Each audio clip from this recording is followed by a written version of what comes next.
Electoral bond വിവരങ്ങൾ നൽകാൻ supreme കോടതി സ്റ്റേറ്റ് ബാങ്ക് ഓഫ് ഇന്ത്യക്ക് നൽകിയ സമയപരിധി അവസാനിച്ചു. 22,217 ബോണ്ടുകളുടെ വിവരങ്ങൾ രണ്ടിടങ്ങളിലായാണ് സൂക്ഷിച്ചിരിക്കുന്നത് എന്നും വിശദാംശങ്ങൾ കൂട്ടിയോജിപ്പിച്ച് നൽകാൻ ജൂൺ 30 വരെ സമയം വേണമെന്നുമാണ് SBI ആവശ്യപ്പെട്ടിരിക്കുന്നത്. SBIക്ക് സുപ്രീം കോടതി സമയം നീട്ടി നൽകുമോ എന്ന് വ്യക്തമായിട്ടില്ല. തെരഞ്ഞെടുപ്പ് കഴിയുന്നതുവരെ വിവരങ്ങൾ വൈകിപ്പിക്കുകയാണ് SBIയിലൂടെ കേന്ദ്ര സർക്കാർ ഉദ്ദേശിക്കുന്നതെന്നാണ് ഇതിൽ നിന്ന് വ്യക്തമാകുന്നത്. സർക്കാരിനെ ആശങ്കയിലാക്കുന്ന എന്താണ് ഇലക്ട്രൽ ബോണ്ടിന്റെ കാര്യത്തിലുള്ളത്? തെരഞ്ഞെടുപ്പിന് മുൻപ് ഇലക്ട്രൽ ബോണ്ടിന്റെ വിവരങ്ങൾ കൈമാറുന്നില്ല എങ്കിൽ സുപ്രീം കോടതി വിധി അട്ടിമറിക്കപ്പെടുന്നതിന് തുല്യമല്ലേ? ബോണ്ട് വിധി അട്ടിമറിച്ചോ എന്നതാണ് ചോദ്യം.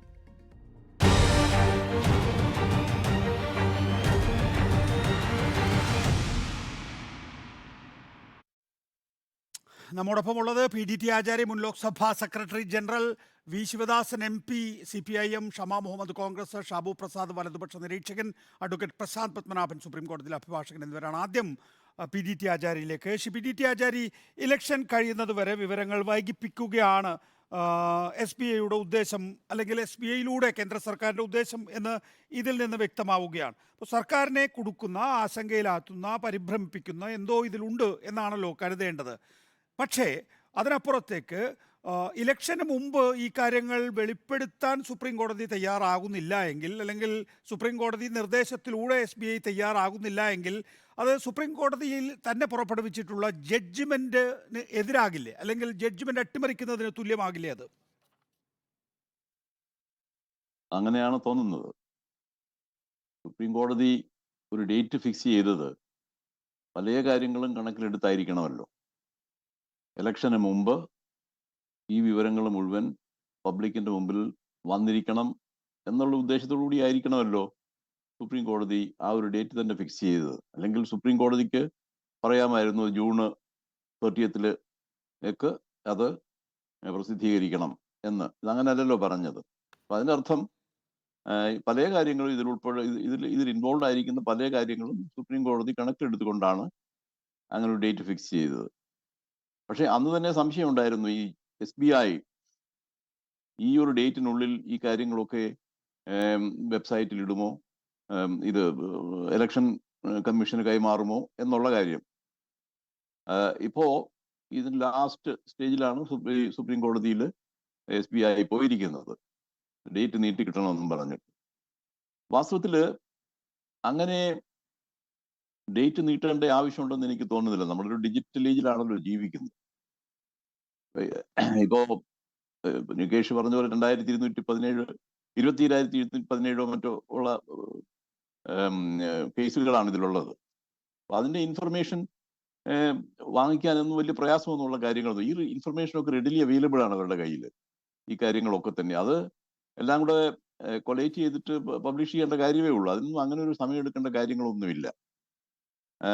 അതുകൊണ്ട് ഇപ്പം സുപ്രീം കോടതിയിൽ ഈ SBI പറഞ്ഞിരിക്കുന്ന ഈ വാദം എന്ന് പറഞ്ഞാൽ അത്ര ഒരു സസ്റ്റൈനബിൾ ആണെന്ന് എനിക്ക് തോന്നുന്നില്ല. അപ്പൊ അതിന്റെ അർത്ഥം ഇതില് ഇപ്പൊ എന്താണ് വാസ്തവത്തിൽ ഈ ഇൻഫർമേഷൻ എന്ന് പറഞ്ഞാൽ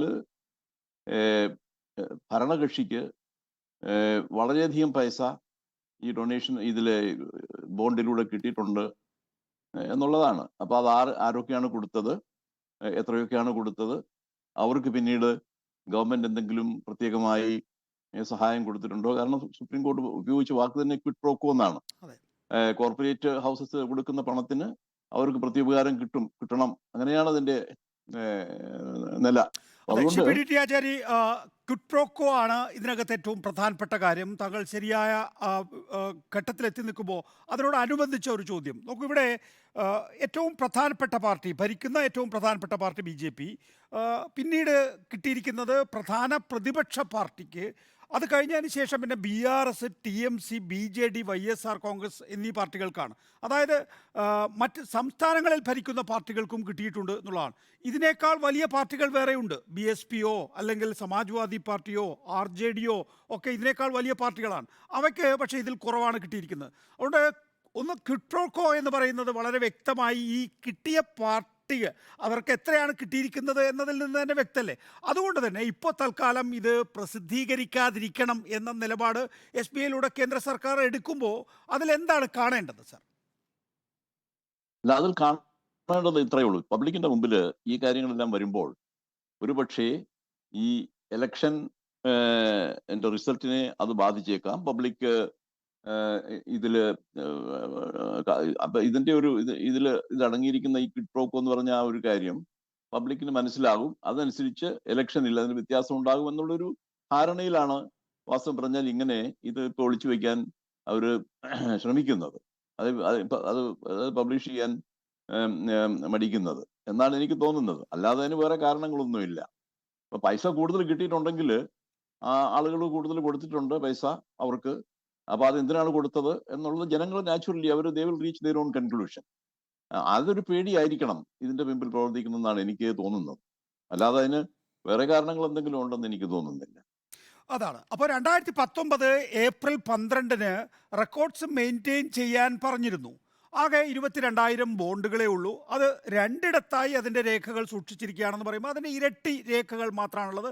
താങ്കൾ നേരത്തെ ചൂണ്ടിക്കാണിച്ചതുപോലെ ഇത് കൊളക്ട് ചെയ്യുക എന്നുള്ളത് മാത്രമാണ് SBI സംബന്ധിച്ചിടത്തോളം ഉള്ളത്. ഈ കാര്യം സുപ്രീം കോടതിക്ക് അറിയാമല്ലോ. ഞാൻ ഇന്നിപ്പോൾ ജസ്റ്റിസ് ദീപക് ഗുപ്തയുടെ ഒരു ഇൻ്റർവ്യൂ വായിക്കുമായിരുന്നു ദ വയറിൽ. അദ്ദേഹം ആ ബെഞ്ചിലുണ്ടായിരുന്നു. ഈ റെക്കോർഡ്സ് മെയിൻറ്റെയിൻ ചെയ്യണമെന്ന് 2019 ഏപ്രിൽ 12-ന് പുറപ്പെടുവിച്ച വിധിയുടെ ബെഞ്ചിൽ ജസ്റ്റിസ് ദീപക് ഗുപ്ത ഉണ്ടായിരുന്നു. അദ്ദേഹം പറയുന്നത് ഇത് മണിക്കൂറുകൾ മതി എന്നുള്ളതാണ്. അപ്പോൾ സ്വാഭാവികമായിട്ടും സുപ്രീം കോടതിക്കും അത് തിരിച്ചറിയാൻ കഴിയുമല്ലോ. മാത്രമല്ല സുപ്രീം കോടതി ഇനിയിപ്പോൾ നിങ്ങൾ 3.5 മാസം കൂടുതൽ എടുത്തോളൂ എന്ന് പറഞ്ഞാൽ അത് നേരത്തെയുള്ള വിധിയുടെ നേരെ എതിർദിശയിലേക്ക് പോകും എന്നുള്ളത് കൊണ്ടും ആ വിധിയുടെ അന്തസ്സത്ത പാലിക്കില്ല എന്നുള്ളത് കൊണ്ടും നമുക്ക് പ്രവചിക്കാനാകില്ല. എങ്കിൽ പോലും സുപ്രീം കോടതി അങ്ങനെ സമയം നീട്ടി നൽകില്ല എന്ന് തന്നെയല്ലേ കരുതേണ്ടത്? തീർച്ചയായിട്ടും എനിക്ക് അങ്ങനെയാണ് തോന്നുന്നത്. കാരണം ഈ ഒരു സാഹചര്യത്തിൽ സുപ്രീം കോടതി ഇത്രയും ശക്തമായ ഒരു തീരുമാനം, ഒരു ജഡ്ജ്മെന്റ് കൊടുത്ത സാഹചര്യത്തിൽ തീർച്ചയായിട്ടും സുപ്രീം കോടതി അത് ഡേറ്റ് എക്സ്റ്റെൻഡ് ചെയ്യാൻ സാധ്യതയില്ല എന്ന് തന്നെയാണ് എൻ്റെ വിശ്വാസം. കാരണം അങ്ങനെ നീട്ടിക്കൊടുത്തു പോയെങ്കിൽ തീർന്നു. അതിന്റെ ആ ഒരു പർപ്പസ് നഷ്ടപ്പെട്ടിരിക്കുന്നു. സുപ്രീം കോടതി എടുത്തിയ ആ നിലപാടും അതിന്റെ ഒരു നാച്ചുറൽ ഒരു ലോജിക്കൽ കോൺസിക്വൻസ്, ഒരു ലോജിക്കൽ അതിന്റെ ഒരു റിസൾട്ട് ഉണ്ടല്ലോ. അപ്പൊ അത് എല്ലാം നഷ്ടപ്പെട്ടു പോകും. അപ്പൊ അതുകൊണ്ട് സുപ്രീം കോടതിയെ എനിക്ക് തോന്നുന്നില്ല അങ്ങനെ ഒരു റിക്വസ്റ്റ് അക്സെപ്റ്റ് ചെയ്യുകയും അത് നീട്ടിക്കൊടുക്കുകയും ചെയ്യുമെന്ന്.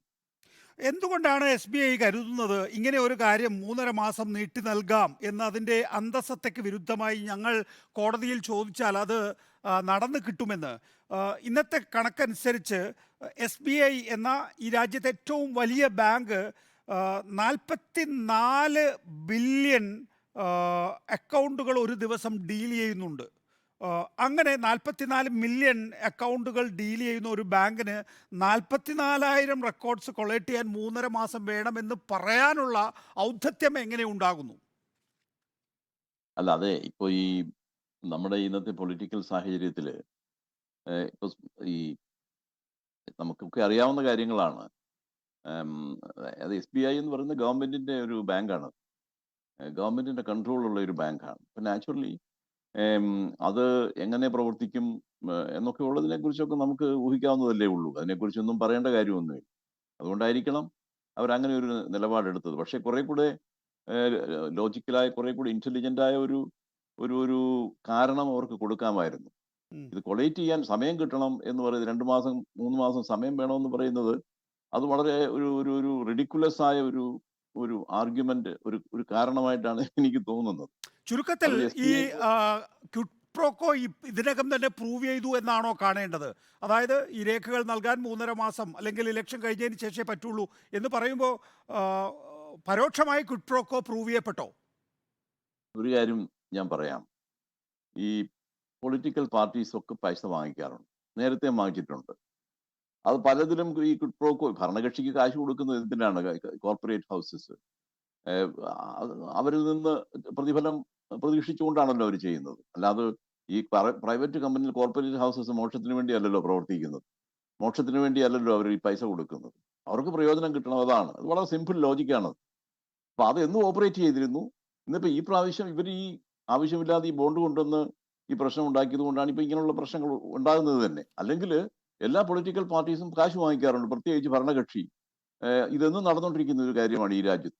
അതിൽ അതിൽ അസ്വാഭാവികമായി അല്ലെങ്കിൽ അതിൽ അങ്ങനെ ഒരു ഒരു നടക്കാൻ വയ്യാത്ത കാര്യങ്ങളൊന്നുമല്ല. അങ്ങനെ ഉള്ള കാര്യങ്ങളല്ല. മനസ്സിലായില്ലേ? ഇത് നടന്നുകൊണ്ടിരിക്കുന്ന കാര്യങ്ങൾ തന്നെയാണ്. അവസാനമായി ഈ 2017 2018 വന്ന ഈ ഇലക്ട്രൽ ബോണ്ട് ഭരണഘടനാ വിരുദ്ധമാണ്. പിന്നെ താങ്കൾ നേരത്തെ സൂചിപ്പിച്ചതുപോലെ ആർട്ടിക്കിൾ 19(1)(a) പ്രകാരം വിവരങ്ങൾ അറിയാനുള്ള എൻ്റെ പൗരൻ്റെ അവകാശത്തിനുള്ള ലംഘനം എന്നുള്ളതാണ്. സ്വാഭാവികമായിട്ട് റൈറ്റ് ഇത് ടു ഇൻഫർമേഷൻ. ഭരണഘടനാ വിരുദ്ധമാണ് എങ്കിൽ തന്ന പൈസ തിരിച്ചു കൊടുക്ക് എന്നല്ലേ പറയേണ്ടത്. പക്ഷേ അതിനിടയിൽ 2 ഇലക്ഷൻ കഴിഞ്ഞിരിക്കുന്നു, സ്റ്റേറ്റ് ഇലക്ഷൻ നിരവധി കഴിഞ്ഞിരിക്കുന്നു എന്നുള്ളത് കൊണ്ട് ചിലപ്പോൾ ചിലവാക്കി പോയിട്ടുണ്ടാവും. എനിക്ക് തന്ന പൈസ ചിലവായി പോയി, ഇനി എന്ത് ചെയ്യാനാകും എന്നുള്ള ചോദ്യമാണ് അവിടെ ഉയരുന്നതെങ്കിൽ ശരി, അങ്ങനെയാണെങ്കിൽ ആരൊക്കെയാണ് പണം തന്നത് എന്ന രണ്ടാമത്തെ കാര്യം ആർട്ടിക്കിൾ 19(1)(a) പ്രകാരം വിവരങ്ങൾ അറിയാനുള്ള അവകാശം അതെങ്കിലും വോട്ടർമാർക്ക് കൊടുക്കൂ എന്നുള്ളതാണ് സുപ്രീം കോടതിയുടെ നിർദ്ദേശം. അതെനിക്ക് അറിയണമെങ്കിൽ ലോക്സഭാ തെരഞ്ഞെടുപ്പിന് മുമ്പ് അറിയണ്ടേ? തീർച്ചയായിട്ടും. അതാണല്ലോ സുപ്രീം കോടതി ആ ഡേറ്റ് ഫിക്സ് ചെയ്തത്. ഞാനതാണ് ആദ്യം പറഞ്ഞത്. കാരണം എല്ലാ കാര്യങ്ങളും ആലോചിച്ചിട്ടാണ് സുപ്രീം കോടതി അങ്ങനെ ഒരു ഡേറ്റ് തന്നെ ഫിക്സ് ചെയ്തിരിക്കുന്നത്. അപ്പം ആ ഡേറ്റിന് കൊടുക്കാൻ തയ്യാറാവണം. അതാണ് സുപ്രീം കോടതിയുടെ ഒരു ഓർഡർ എന്ന് പറയുന്നത്. എല്ലാവരും അത് നടപ്പിലാക്കാനുള്ള ബാധ്യതയുള്ളതാണ്. എല്ലാ ഏജൻസികളും. അങ്ങനെയാണ് നമ്മുടെ ഭരണഘടന പറയുന്നത്. അപ്പൊ അതനുസരിച്ച് അത് ചെയ്യാൻ ബാധ്യസ്ഥരാണ്. പക്ഷേ എന്തുകൊണ്ടാണ് SBI ഇങ്ങനെ ഒരു പ്ലീയുമായിട്ട് സുപ്രീം കോടതിയെ സമീപിച്ചെന്നുള്ളത് വാസ്തവം പറഞ്ഞാൽ വളരെ അത്ഭുതം തോന്നുന്നു. അതും സ്റ്റേറ്റ് ബാങ്ക് പോലുള്ള ഒരു ഓർഗനൈസേഷൻ. നന്ദി ശ്രീ PDT ആചാരി സഹകരിച്ചതിന്. ശ്രീ ഷാബു പ്രസാദ്, എന്ത് ന്യായീകരണമാണ് SBIയിലൂടെ കേന്ദ്ര സർക്കാരിന് ഇക്കാര്യത്തിന് പറയാൻ കഴിയുക? ശരിയാണ്, ഒരു അഫിഡവിറ്റ് അവിടെ കൊടുത്തിട്ടുണ്ട്. ഇന്നെന്തായാലും കോടതി ആ വിഷയം എടുത്തിട്ടില്ല. പക്ഷേ ഇനിയുള്ള ദിവസങ്ങളിൽ എടുക്കുമല്ലോ. 3.5 മാസം നീട്ടി നൽകുകയാണ് എങ്കിൽ അന്തസ്സത്തയെ ബാധിക്കുന്ന വിഷയമാകുമെന്ന് നമുക്ക് പ്രഥമ ദൃഷ്ട്യാ കാണാൻ കഴിയും. അല്ലെങ്കിൽ രാഷ്ട്രീയമായ അക്കാര്യത്തിൽ ഒരു വ്യാഖ്യാനം നടത്താൻ സാധിക്കും. അപ്പോൾ എന്ത് ന്യായമാണ് അക്കാര്യത്തിൽ പറയാനാവുക ശ്രീ ഷാബു പ്രസാദ്? പക്ഷേ നിങ്ങളൊക്കെ നടത്തുന്ന രാഷ്ട്രീയ വ്യാഖ്യാനത്തിന് ഈ സുപ്രീം കോടതിയും SBIയും തമ്മിലുള്ള ഒരു വ്യവഹാരത്തിൽ എന്താ കാര്യമുള്ളത്? SBI ഇവിടെ ഈ നാട്ടിൽ ലക്ഷക്കണക്കിന് കോടതി വ്യവഹാരങ്ങൾ നടക്കാറുണ്ട്. ആ വലിയ സ്ഥാപനങ്ങളുമായിട്ടും സർക്കാരുമായിട്ടും ഒക്കെ നടക്കാറുണ്ട്. ഞങ്ങൾക്ക് കുറച്ചുകൂടെ സമയം വേണം എന്നാവശ്യപ്പെടാറുണ്ട്. ചിലത് അംഗീകരിക്കാറുണ്ട്, മിക്കവാറും കാര്യങ്ങളിൽ അംഗീകരിക്കാറുണ്ട്, ചില കാര്യങ്ങളിൽ അംഗീകരിക്കാറില്ല. 6 മാസം ചോദിച്ചു കഴിഞ്ഞാൽ ചിലപ്പോൾ 3 മാസം കൊടുത്തെന്ന് വരും, 1 മാസം ചോദിച്ചാൽ ചിലപ്പോൾ 15 ദിവസം കൊടുത്തെന്നിരിക്കും. ഇതൊക്കെ ഈ നാട്ടിൽ നടക്കുന്ന സർവ്വസാധാരണമായ കാര്യങ്ങളാണ്. സർവ്വസാധാരണ. നിങ്ങളുടെ ഈ വർത്തമാനം കേട്ടാൽ തോന്നും ഈ രാജ്യത്ത് ഇത്രയും കാലത്തിനിടയിൽ ആദ്യമായിട്ടാണ് ഒരു കേസിൽ ഞങ്ങൾക്ക് കുറച്ച് സമയം വേണം എന്ന് അവരുടെ നിയമപരമായ അവകാശം ഉപയോഗിച്ചുകൊണ്ട് ഒരു സ്ഥാപനം നിയമവ്യവസ്ഥയോട് അഭ്യർത്ഥിക്കുന്നത് എന്ന്. ഇത് കോടതി അംഗീകരിച്ചെങ്കിലല്ലേ പ്രശ്നമുള്ളൂ. ഇനിയിപ്പം ചിലപ്പോൾ കോടതി അംഗീകരിച്ചെന്നിരിക്കും, കോടതി അംഗീകരിച്ചില്ല എന്നിരിക്കും. കോടതി അംഗീകരിച്ചില്ല എന്നുണ്ടെങ്കിൽ അതനുസരിക്കാൻ അവർ ബാധ്യസ്ഥരാണ്. കോടതി അംഗീകരിച്ചു കഴിഞ്ഞാൽ അങ്ങനെ പോകും. ഇതിൻ്റെ അകത്ത് കേന്ദ്ര ഗവൺമെൻറ്റിനെ ഇതിപ്പം ഇവിടെ നിങ്ങൾ സ്ഥാപിക്കാൻ ശ്രമിക്കുന്നത് ഇനി കോടതി അങ്ങോട്ട് സമയം നീട്ടിക്കൊടുത്തു കഴിഞ്ഞാൽ അത് കോടതിയുടെ തന്നെ വിധിയുടെ അന്തസ്സത്തെ ബാധിക്കുന്നതാണ്. എന്തൊരു വ്യാഖ്യാനങ്ങളാണ് ഇതൊക്കെ. ഇവിടെ ഇതിനു മുമ്പ് സംസാരിച്ച ബഹുമാനപ്പെട്ട PDT ആചാരി പറയുന്നുണ്ടായിരുന്നു, കോടതി അത് മനസ്സിൽ PDT ആചാരി അദ്ദേഹം കോടതി തീർച്ചയായിട്ടും തെരഞ്ഞെടുപ്പ് മനസ്സിൽ കണ്ടുകൊണ്ടായിരിക്കാം ഇങ്ങനെയൊക്കെ വെച്ചത്, അങ്ങനെ ആയിരിക്കും വെച്ചത്. ഇങ്ങനെയൊക്കെ അസ്യൂം ചെയ്യാൻ തുടങ്ങിക്കഴിഞ്ഞാൽ നമ്മൾ എവിടെ നോക്കൂ, ആ വിധി അതുകൊണ്ടാണ് ഞാൻ അത് വായിച്ചതല്ലോ. നോക്കൂ, അങ്ങനെയാണെന്ന് ഷാബു പ്രസാദ് സമയം കൊടുത്തു. അല്ല, മാർച്ച് 6 എന്നൊരു സമയം കൊടുത്തു. ഫെബ്രുവരി 15 വിധിയിൽ പറയുന്നത് ഫെബ്രുവരി 15 എന്ന വിധിയിൽ പറയുന്നത് ഭരണഘടനാ വിരുദ്ധമാണ്. ആർട്ടിക്കിൾ 19(1)(a) പ്രകാരം വിവരങ്ങൾ അറിയാനുള്ള അവകാശമാണ്. ഞാൻ ലോക്സഭാ തെരഞ്ഞെടുപ്പിന് വോട്ട് ചെയ്യാൻ പോകുന്നതിന് മുമ്പ് ഈ രാഷ്ട്രീയ പാർട്ടികൾക്ക് എന്ത് കാരണത്താലാണ് ഈ പറയുന്ന വ്യവസായികൾ പണം നൽകിയിട്ടുള്ളത് എന്നത് എനിക്കറിയണം എന്നുള്ള എൻ്റെ അവകാശമാണ് സുപ്രീം കോടതി അനുവദിച്ചു തന്നിരിക്കുന്നത്. ഇത് തെരഞ്ഞെടുപ്പ് എന്ന ഒരു വാക്ക് പോലും സുപ്രീം കോടതി മിണ്ടിയിട്ടില്ല. പിന്നെ ബാക്കിയുള്ളതെല്ലാം നിങ്ങളുടെ ഭാവന സൃഷ്ടികളാണ്. അല്ലെങ്കിൽ ഈ 2024 തെരഞ്ഞെടുപ്പ് കൊണ്ട് ലോകം അവസാനിക്കാൻ പോവുകയാണോ? ഇവിടെ ഈ രാജ്യം ഇനി ഇവിടെ ഉണ്ടാകും. 2024 തെരഞ്ഞെടുപ്പ് കഴിഞ്ഞ് ഈ ലോക്സഭാ ഇലക്ഷൻ കഴിഞ്ഞ് കഴിഞ്ഞാൽ വീണ്ടും അനേകം നിയമസഭാ ഇലക്ഷൻ വരാനുണ്ട്. അത് കഴിഞ്ഞ് 2029 ഇലക്ഷൻ വരാനുണ്ട്. ഈ രാജ്യം ഇനി എത്രയോ കാലം നിലനിൽക്കാൻ പോകുന്നതാണ്. ഈ 2024 തെരഞ്ഞെടുപ്പ് എന്ന് പറഞ്ഞു കഴിഞ്ഞാൽ ഏതാണ്ട് ലോകം അവസാനിക്കും. ഈ ലോകം നിലനിൽക്കണോ വേണ്ടയോ എന്ന് തീരുമാനിക്കുന്ന തെരഞ്ഞെടുപ്പാണെന്ന് തോന്നുമല്ലോ നിങ്ങൾക്ക്. ലോകം നിലനിൽക്കണോ അത് വേണ്ടയോ എന്നുള്ളതല്ല. ഇതിപ്പം ഇലക്ട്രൽ അതുപോലെ- ബോണ്ടിലൂടെ പണം വാങ്ങിയവർ ക്വിട്രോക്കോ പ്രകാരമാണോ പണം വാങ്ങിയിരിക്കുന്നത് എന്നറിയുകയും അതിന്റെ അടിസ്ഥാനത്തിൽ എനിക്ക് വോട്ട് ചെയ്യാൻ കഴിയുകയും ചെയ്യും എന്നുള്ളതാണ്. ഞാൻ അങ്ങനെയൊക്കെ എത്താം. ഡോക്ടർ ഷമാ മുഹമ്മദ്, ഇതിനകത്ത് ജൂൺ 30 മുമ്പ് ഈ വിവരങ്ങൾ SBI സുപ്രീം കോടതിയിൽ സമർപ്പിച്ചില്ല എങ്കിൽ ലോകം ഇടിഞ്ഞു വീഴുവോ?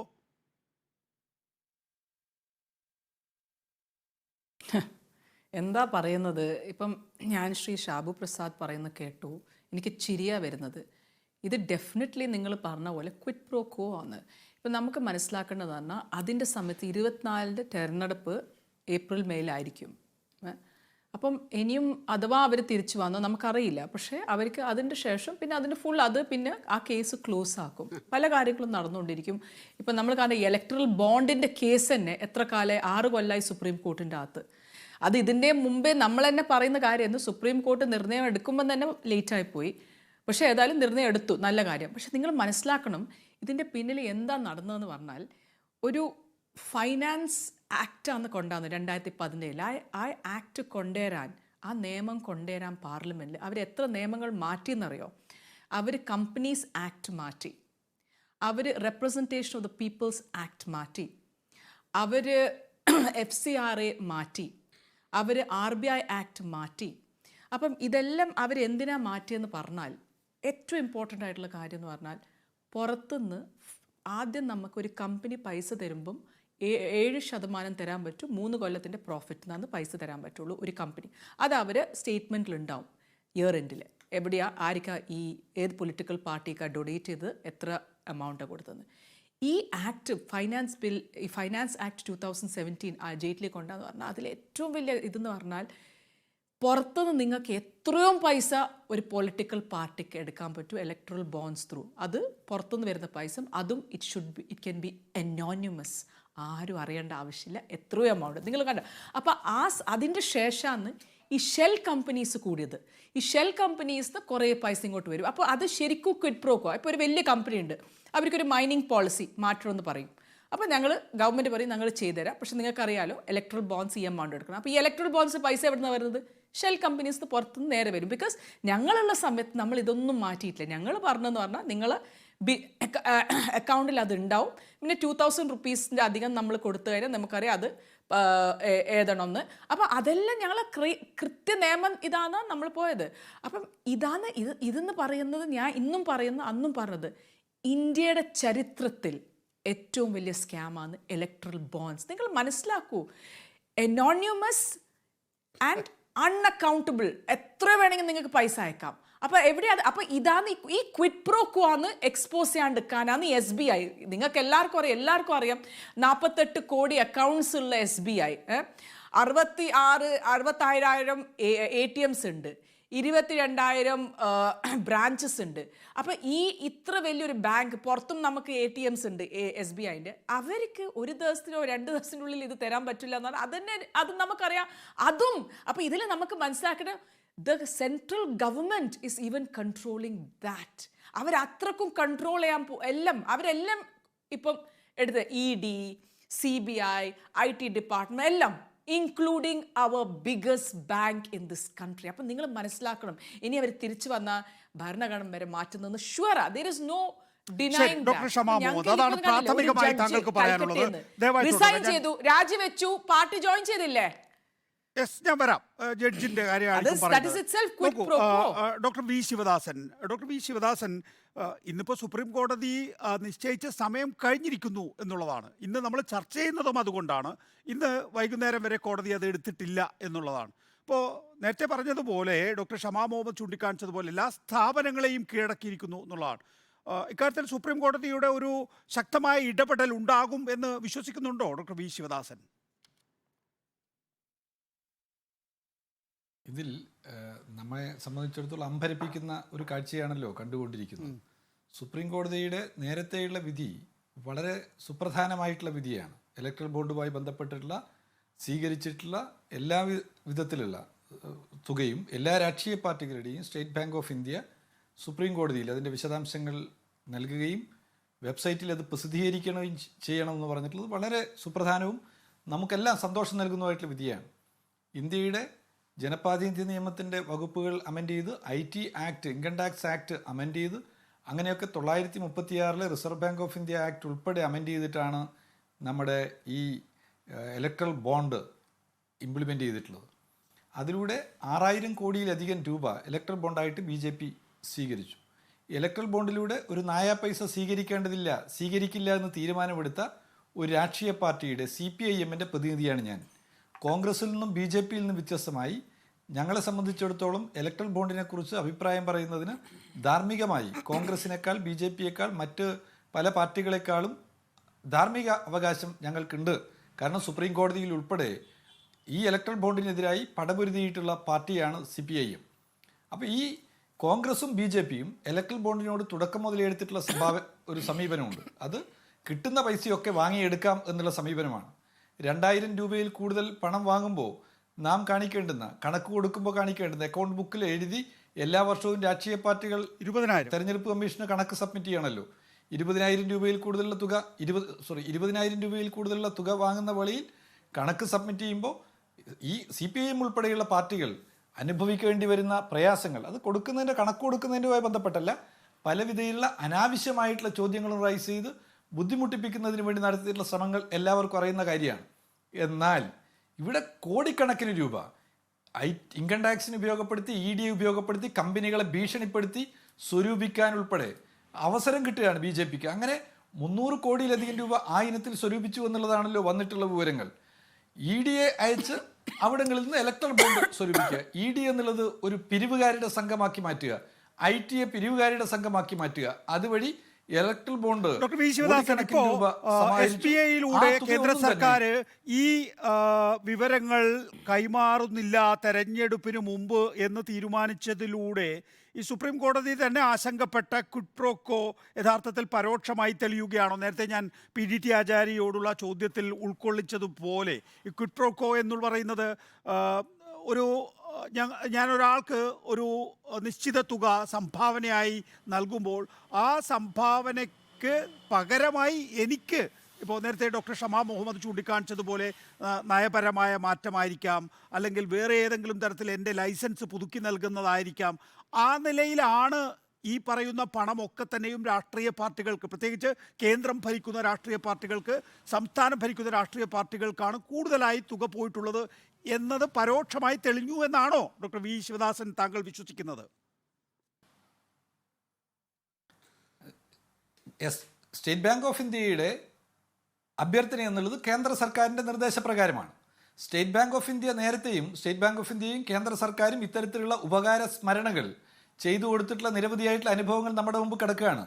അരുന്ധതി ഭട്ടാചാര്യ നേരത്തെ അതിൻ്റെ ചെയർപേഴ്സൺ ആയിരിക്കുമ്പോൾ റിലയൻസ് ചെയ്തു കൊടുത്തിട്ടുള്ള ഉപകാരങ്ങൾ എന്തൊക്കെയാണ് എന്നുള്ളത് നമ്മുടെ എല്ലാം മനസ്സിൽ നിൽക്കുകയാണ്. ജിയോ കമ്പനിക്ക് സ്റ്റേറ്റ് ബാങ്ക് ഓഫ് ഇന്ത്യയിൽ കടന്നു കയറാനും അവർക്ക് അതിൻ്റെ വിവിധ വർക്കുകൾ അലോട്ട് ചെയ്തിട്ടുള്ളതുമായിട്ടുള്ള ആരോപണങ്ങൾ എത്രയോ നമ്മുടെ നാട്ടിൽ കേട്ടതാണ്. ഇന്ന് ആ SBIയുടെ അന്നത്തെ ചെയർപേഴ്സൺ ഇരിക്കുന്ന കസേര ഏതാണ് എന്ന് അന്വേഷിച്ചു കഴിഞ്ഞാൽ സ്റ്റേറ്റ് ബാങ്ക് ഓഫ് ഇന്ത്യയുടെ ഇന്നലത്തെ നയത്തിൻ്റെ അടയാളപ്പെടുത്തലുണ്ടാവും. ഇന്ന് അവർ റിലയൻസ് ഇൻഡസ്ട്രീസിൻ്റെ ഡയറക്ടർ ബോർഡിൽ പ്രവർത്തിക്കുകയാണ്. SBIയുടെ ചെയർപേഴ്സൺ റിട്ടയർഡ് ആയതിനു ശേഷം റിലയൻസ് ഇൻഡസ്ട്രീസിൻ്റെ ഡയറക്ടർ ബോർഡിൽ പ്രവർത്തിക്കുന്നു എന്ന് പറയുമ്പോൾ അന്ന് അവർ റിലയൻസിന് ചെയ്തു കൊടുത്തിട്ടുള്ള വഴിവിട്ട ഉയർന്നു വന്നിട്ടുള്ള ചർച്ച കൂടി നാം പരിഗണിക്കേണ്ടതാണ്.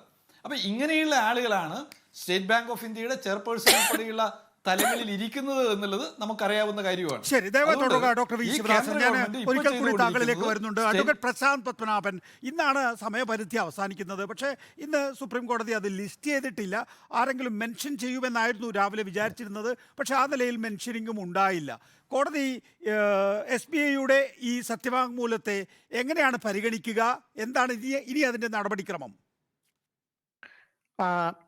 ഒരു ആപ്ലിക്കേഷനാണ് ഫയൽ ചെയ്തിരിക്കുന്നത്, എക്സ്റ്റൻഷൻ ഓഫ് ടൈം. അത് ഈ ഭരണഘടനാ ബെഞ്ചിൻ്റെ ഓർഡർ ആയതുകൊണ്ട് അതേ ബെഞ്ചിൽ തന്നെ കോൺസ്റ്റിറ്റ്യൂട്ട് ചെയ്തിട്ട് വേണം ഈ ആപ്ലിക്കേഷൻ എക്സ്റ്റൻഷൻ കൊടുക്കണമെങ്കിൽ, എന്തെങ്കിലും മാറ്റം വരുത്തണമെങ്കിൽ ആ ബെഞ്ച് കോൺസ്റ്റിറ്റ്യൂട്ട് ചെയ്യണം.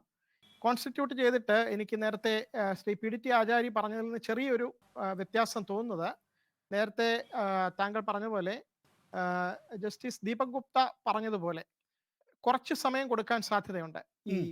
3 മാസത്തെ സമയമാണ് ചോദിച്ചിരിക്കുന്നത് SBI. 3 മാസം സമയം കൊടുത്തു കഴിഞ്ഞാൽ ഈ പെറ്റീഷന്റെ ഈ വിധിയുടെ അന്തസ്സത്ത ഇല്ലാതാകും. കാരണം ഈ വിധി പറയുന്നത് തന്നെ, ഈ വിധി ഇലക്ട്രൽ ബോണ്ട് അസാധുവാക്കിയത് അറിയാനുള്ള അവകാശം, ഭരണഘടനാപരമായിട്ടുള്ള അറിയാനുള്ള അവകാശം ഒരു ബേസിക് റൈറ്റ് ആണ്, ഫണ്ടമെന്റൽ റൈറ്റ് ആണ് എന്ന ബേസിസിലാണ് ഇത് പാസ്സാക്കിയിരിക്കുന്നത്. അപ്പോൾ ഇലക്ഷന് വോട്ട് ചെയ്യാൻ പോകുന്ന വ്യക്തികൾക്ക്, വോട്ടേഴ്സിന് ഇത് അറിയാൻ കഴിയണം. ആരാണ് കോൺട്രിബ്യൂട്ട് ചെയ്തത്, ഏതൊക്കെ കമ്പനികൾ ഏതൊക്കെ പൊളിറ്റിക്കൽ പാർട്ടിക്ക് എത്ര പണം കൊടുത്തിട്ടുണ്ടെന്ന് അറിയാൻ വേണ്ടിയിട്ടാണ് അതറിയാനുള്ള വഴി ഇല്ലാത്തത് കൊണ്ടാണ് ഇത് അസാധുവാക്കിയത്. അപ്പോൾ ഈ പണം തിരിച്ചു കൊടുത്താൽ പോരെ എന്ന് അങ്ങ് ചോദിച്ചതിനുള്ള മറുപടി അതാണ്. ഇതിൻ്റെ കോൺസ്റ്റിറ്റ്യൂഷണൽ വാലിഡിറ്റി ഇല്ല എന്ന് പറയാനുള്ള കാരണം അറിയാനുള്ള അവകാശത്തെ മൂടി വെച്ചു എന്നുള്ളതുകൊണ്ടാണ്. അപ്പോൾ അറിയാനുള്ള അവകാശം തുറന്നു കൊടുക്കുകയാണെങ്കിൽ ഈ എടുത്തിരിക്കുന്ന ബോണ്ട് എത്ര പണമാണ്, ആർക്കൊക്കെയാണ് കൊടുത്തിരിക്കുന്നത് എന്ന് അറിഞ്ഞു കഴിഞ്ഞാൽ കോൺട്രിബ്യൂഷൻ ഉണ്ടല്ലോ, ഇലക്ട്രൽ കോൺട്രിബ്യൂഷൻ ഇപ്പോഴും നിയമപരമായിട്ട് നേരത്തെ ഉണ്ടായിരുന്നു. അപ്പോൾ അത് ഇലക്ട്രൽ ബോണ്ട് വഴി വരുമ്പോൾ അതിന്റെ സുതാര്യത മാറ്റിയത് എടുത്തു കളഞ്ഞ് സുതാര്യത വന്നാൽ അത് ഭരണഘടനാ വിരുദ്ധമല്ലാതാകും. അതെ, അതാണ് ഒരു പ്രധാന കാര്യം. പിന്നെ അതിൽ നേരത്തെ ഷമാ മുഹമ്മദ് പറഞ്ഞതുപോലെ കമ്പനികൾ പ്രോഫിറ്റ് മേക്കിംഗ് കമ്പനീസ് ആണെങ്കിൽ മാത്രമേ 7.5% 3 വർഷത്തെ നെറ്റ് പ്രോഫിറ്റിന്റെ 7.5% മാത്രമേ കൊടുക്കാവൂ എന്നായിരുന്നു നേരത്തെ ഒരു റെസ്ട്രിക്ഷൻ ഉണ്ടായിരുന്നു. അത് എടുത്തു കളഞ്ഞു. ഇലക്ട്രൽ ബോണ്ട് വന്നപ്പോൾ ഈ 3 നിയമങ്ങളിൽ മാറ്റം വരുത്തിയിട്ട് ആ റെസ്ട്രിക്ഷൻ ഒക്കെ എടുത്തു കളഞ്ഞു. അപ്പോൾ അതിന്റെ അർത്ഥം ഷെൽ കമ്പനീസ് വന്നിട്ട് ഇപ്പോൾ പ്രോഫിറ്റ് ഉണ്ടാക്കാത്ത കമ്പനികൾ, ലോസിൽ നടന്നുകൊണ്ട് പോകുന്ന, നഷ്ടത്തിലോടുന്ന കമ്പനികൾ, വെറുതെ പേരിന് വേണ്ടിയിട്ടൊരു കമ്പനി ഉണ്ടാക്കുന്നു, എന്നിട്ട് കമ്പനികൾ കോൺട്രിബ്യൂട്ട് ചെയ്യുന്നു. അപ്പോൾ ഇതിൽ ലാഭമൊന്നുമില്ല, ഈ റെസ്ട്രിക്ഷനും ഇല്ല, 7% എന്നുള്ള റെസ്ട്രിക്ഷനും ഇല്ല. അപ്പോൾ എത്ര വേണമെങ്കിലും പണം കൊടുക്കാം. ഏതൊക്കെ ഷെൽ കമ്പനികളാണ് ഇങ്ങനെ കൊടുത്തിട്ടുണ്ടെന്നുള്ളത് ആ ഒരു ഭാഗം വരുമ്പോൾ അറിയാനുള്ള അവകാശം മാത്രമല്ല, അതൊരു ഫ്രോഡ് കൂടിയാണ്. ഇതെല്ലാം അസാധുവാക്കി, അത് അൺകോൺസ്റ്റിറ്റ്യൂഷണലാക്കി. ഇതെല്ലാം ഡിസ്ക്ലോസ് ചെയ്യുകയാണെങ്കിൽ, ഇതെല്ലാം ജനസമക്ഷം വരികയാണെങ്കിൽ വോട്ട് ചെയ്യാൻ പോകുന്നവർക്ക് ഒരു ഇൻഫോംഡ് ഡിസിഷൻ എടുക്കാൻ പറ്റും. അതായത് എന്തുദ്ദേശത്തിന് വേണ്ടിയിട്ടാണ് അദാനി കോൺട്രിബ്യൂട്ട് ചെയ്തിരിക്കുന്നു, 100 കോടി കോൺട്രിബ്യൂട്ട് ചെയ്തെന്ന വരികയാണെങ്കിൽ തീർച്ചയായിട്ടും ഈ ഡിസിഷൻ മേക്കിംഗ് ഏത് പാർട്ടിക്കാണോ കൊടുത്തത് ആ പാർട്ടി അധികാരത്തിൽ വന്നു കഴിഞ്ഞാൽ അവരുടെ നയങ്ങൾ ഈ ബിസിനസ് എൻറ്റിറ്റിയെ ഫേവർ ചെയ്തുകൊണ്ടായിരിക്കും. അതൊരു സാമാന്യ ബോധമാണ്. അപ്പം ഈ കാര്യങ്ങൾ ഇലക്ഷന് മുമ്പായിട്ട് ഇത് ജനസമക്ഷം വന്നാൽ മാത്രമേ, 2024 ഇലക്ഷന് മുമ്പെങ്കിലും വരികയാണെങ്കിൽ ഈ ഒരു കാര്യം ജനങ്ങളുടെ ഇടയിൽ ഒരു ഡിസ്കഷൻ ആക്കാം.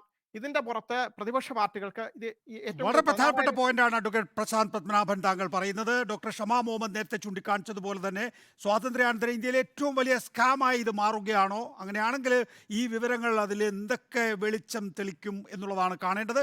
ചെറിയ ഇടവേള നമുക്ക് ആവശ്യമായി വരുന്നു. പ്രധാനപ്പെട്ട പോയിന്റുകൾ ഇനിയുമുണ്ട്, ചർച്ച ചെയ്യാം. ശ്രീ ഷാബു പ്രസാദ്, പ്രധാനമന്ത്രി പറഞ്ഞത് ഈ ഇലക്ട്രൽ ബോണ്ട് സുപ്രീം കോടതി വിധിക്ക് ശേഷം കുചേലൻ കൃഷ്ണന് അവിൽ നൽകിയത് ഇന്നായിരുന്നുവെങ്കിൽ കൃഷ്ണൻ അഴിമതിക്കാരനായനെന്ന് ഉത്തർപ്രദേശിലെ കൽക്കി ഡാം കമ്മീഷൻ ചെയ്തുകൊണ്ടുള്ള പ്രസംഗത്തിലാണ് ഈ സുപ്രീം കോടതി വിമർശനം പ്രധാനമന്ത്രി നരേന്ദ്രമോദി ഉൾക്കൊള്ളിച്ചത്. ഒരു പ്രധാനമന്ത്രിയാണ് സുപ്രീം കോടതിയെ വിമർശിക്കുന്നത് എന്നതിൻ്റെ ഗൗരവം നമുക്കുണ്ടല്ലോ. ഒന്ന്, ആദ്യം ഈ നിലയിൽ സുപ്രീം കോടതിയെ വിമർശിക്കുക. രണ്ട്, ഈ എൻറ്റയർ പൊളിറ്റിക്കൽ സയൻസിൻ്റെ സർട്ടിഫിക്കറ്റ് ഒളിപ്പിച്ചു വെച്ചതുപോലെ ഇത് ഒളിപ്പിച്ചു വെക്കാൻ വേണ്ടി SBIയെ പ്രേരിപ്പിക്കുക. ഇതിൽ BJP പെടാൻ പോവുകയാണോ ശ്രീ ഷാബു പ്രസാദ്?